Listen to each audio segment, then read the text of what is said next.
Today we are going to talk about ACL injuries.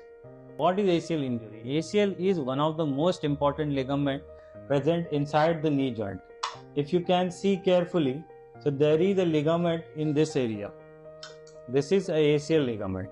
This ligament is very important ligament because it connects your thigh bone to your leg bone.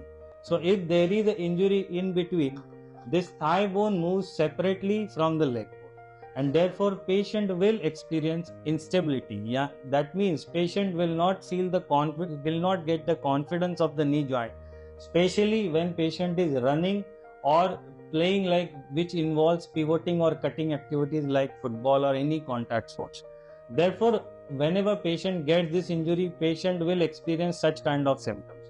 How do we diagnose this condition? For which, apart from clinical history, we do a detailed clinical examination and we order a MRI knee. MRI knee usually tells us discontinuity in ACL ligament, and along with that secondary changes inside the knee joint.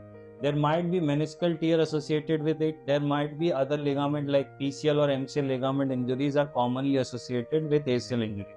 After detailed clinical and radiological evaluation, we come down to conclusion or diagnosis, and we treat patient with the help of keyhole surgery, that means arthroscopic ACL reconstruction.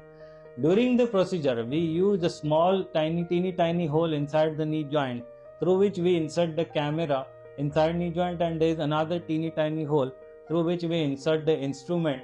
With the help of them, we do a ACL reconstruction. While doing ACL reconstruction, we take tendon grafts from the patient's own body, which is commonly we use is a hamstring tendon, or sometimes we use a peroneal tendon, depend on patient's injury. This is a one-day procedure, or sometimes we can do it in a daycare procedure. Very effective procedure. We can, with the specialized techniques, we can do it in less than 1 hour surgery. Patient is relatively painless throughout the procedure and after the procedure, and he can go home and walk next day.